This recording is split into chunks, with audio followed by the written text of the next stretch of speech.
Now let's further analyze this with Olusegun Okwade, Chairman, Ikeja District Society of ICANN. Thank you for joining us, Mr. Okwade.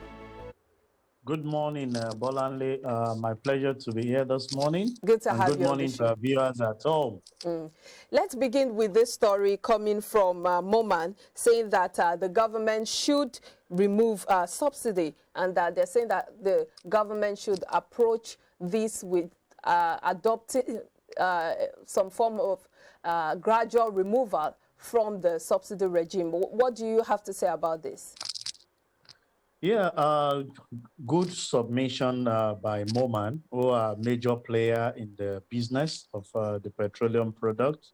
But again, some of us who have been analyzing have been asking the government that we cannot continue with the subsidy, but at the same time, we cannot continue in perpetuity the importation of this refined product. Considering the fact that we have the raw materials, which is the crude oil, what is holding back the issue of we refining it locally. So the measure provided by Moman is a temporary one. And some of us have criticized the government that until we have a refinery functioning, the issue of removing subsidy, even if you cannot bear it, should continue. Why? If you feel that subsidy is not favorable to you, then do the needful. And what is the needful? Fixing the refinery in such a way that we will be able to have other aspects. It's only the pricing that we're looking at when it comes to refining the product. We've forgotten the byproduct that we get from the crude oil that will be used for other arms of the business. Gone are those days when you have the production of jellies and some of these things. They are byproduct of the crude oil where you get fertilizer. Remember, Nigeria, Dangote refinery produced just a fertilizer, even in the world, and AFDB president to that. So imagine if we are refining this product, the kind of employment you are going to grant to the people. So the response from all right, Mr. Olusegun Okwade right there weighing in on this issue of subsidy removal and the advice coming from Moman saying that the federal government should adopt the gradual removal approach. But of course, the question still remains as regards this subsidy regime. Are we still paying subsidy? Because a lot of Nigerians are asking questions as regards the confusion surrounding the shady, subsidy removal, saying that we're paying so much for petrol, but it is not yet certain whether the subsidy has totally been removed or not. Mr. Okwade, welcome back. Thank you very much, Bolanle. So I think I can hear your other aspect of it, saying, are we still paying subsidy? And it goes to the fact that government shows us via their record, I'm not one of them, that we are still paying subsidy. But we discovered that even the impact of this subsidy is not being felt by a common man. You and I understand what we faced on the road with the advent of this scarcity of fuel. Yeah, so if we are still paying subsidy, are we subsidizing inefficiency? And that's why we have said, if you have the law, that money that you are actually diverting to subsidy, make it to make the refinery work. On the long term, we will be beneficiary of it, and the equilibrium will balance. So government needs to do the needful as they are thinking of whether to remove or not to remove. Fix the primary thing, which is refining the product locally. Domesticate the issue. All the crises we are having globally now, everybody is looking at what they can do internally to make sure that their revenue increases and improve the life of their citizens. Considering the fact that even from our constitution, the major reason for existence of government is to provide security and better welfare. And how do you get better welfare when you don't have light, you don't have petrol, you don't have water, you don't have good housing policy, and you say you are in government? So these are areas where we feel that government should take things and be determined to make sure that our refinery works. And when that happens, even if it is 5 naira we are saving from the issue of importing fuel, what you would have achieved on the long run is to remove the pressure that we have on our foreign exchange. And you can imagine, by calculation, we were told that we make use of over 70 million liters per day. Imagine you multiplying 70 million by 5 naira. That trickles in a day. You are talking All about right. over 3 I think that's a billion. fine place to leave that conversation. But of course, you just mentioned the amount of fuel we'll produce every day. But we also know that the Minister of Petroleum, that's President Muhammad Buhari, also talked about us not knowing the amount that we produce daily. But of course, that's a conversation for another day. Talking about So who do you blame for that? so talking about the International Monetary Fund, what you just said is in tandem with what they said, saying that we should channel that money, the subsidy funds, into other sectors. But let's also look at the statement coming from the IMF saying that inflation, debt, and forex crisis, the things pushing Nigeria economy and other African economies to the brink. The managing director of the IMF, Kristalina Georgieva, said the ministers of finance and central bank governors on the continent disclosed this to her this week. What do you make of this statement? Is it news to you? It's no news because we expect some of the people at the helm of affairs to know what is needful. That is why they are actually put in place. But we've discovered that when people are placed in position of authority, excuses is what we get on their non-performance. In this part of this slide, you discover that it's even difficult when you discover that some of the things you have promised cannot be fulfilled. You are supposed to resign. And not what I promise is what I'm bringing to table. But we'll continue held on, enjoying the largesse of some of this say. For me, inflation has had so much impact on us.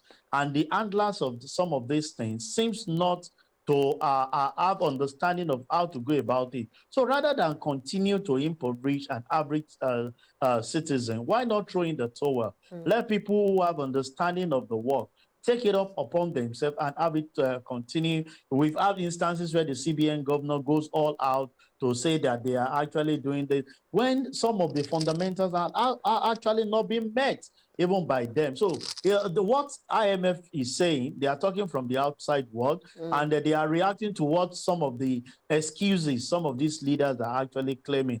But we will always say, there are other people who has actually given it. Look at what happened with UK. You are not competent in handling certain things. Throw in the towel and just have your exit. And let's try other ads, not you pushing on and making. Well, we've not seen much of that happen. And enjoying the largesse. Are we paying you? It will not happen because we continue to bamboozle ourselves with grammar. We've not seen much of that happen anyways in Africa, talking about the resignation of the British Prime Minister. But of course, it's one of those things that we should expect, especially when the issue of competence comes to question. But of course, they are also talking. She also mentioned the fact that many of these countries, the countries in the African continent, do not have domestic markets to borrow from. What exactly does this imply? Well, she's right. Then how do you grow your domestic market if you don't domesticate some of the things that you are? All we have been doing over years is to empower some of the international financial market as against our domestic market.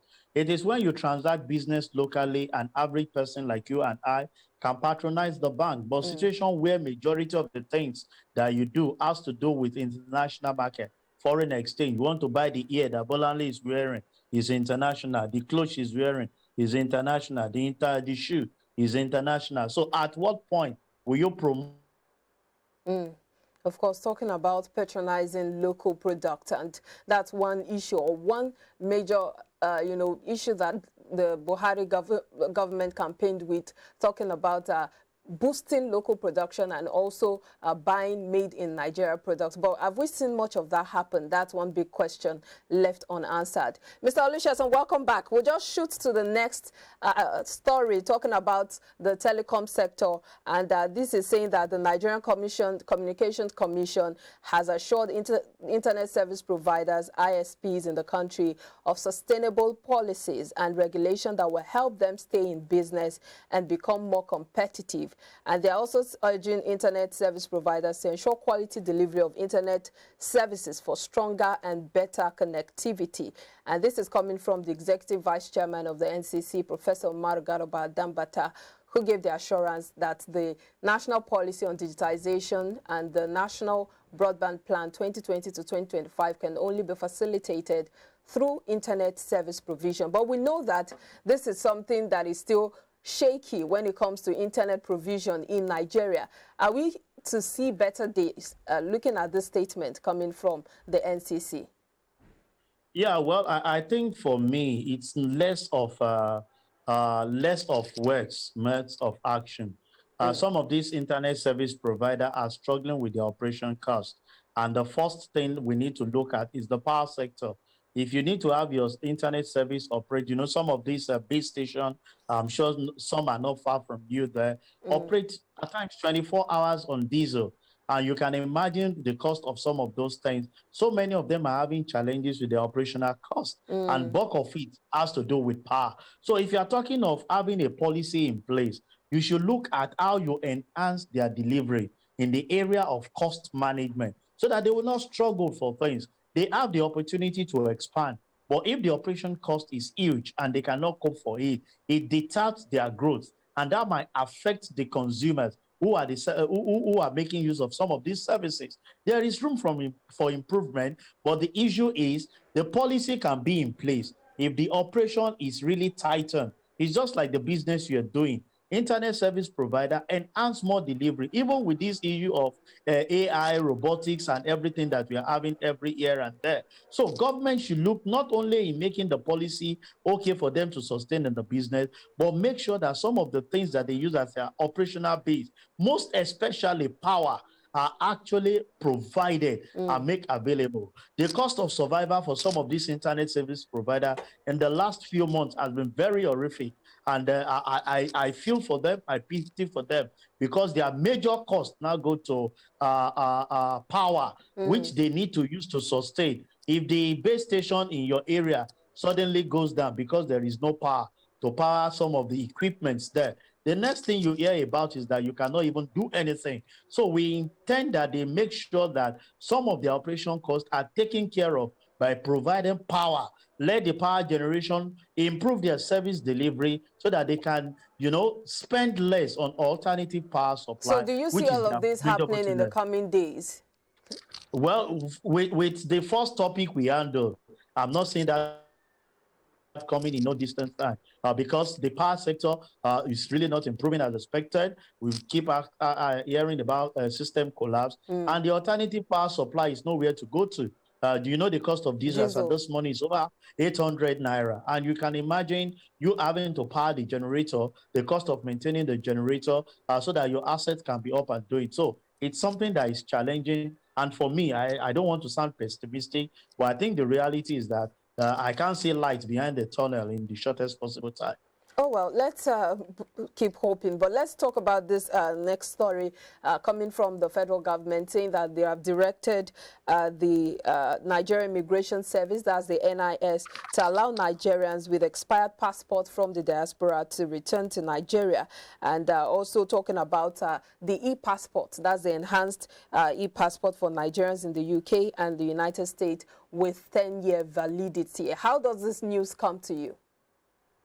It's yeah, okay. I'm with you, Bolanle. I'm with you. Well, I cannot hear Mr. Okwade. Would probably have to fix that. But we're looking at this story coming from the federal government, directing the Nigerian Immigration Service to allow Nigerians who are in the diaspora to come into the country, especially those with expired passports. We'll take a break. When we come back, the conversation will continue with Mr. Olusegun Okwade. Please stay with us.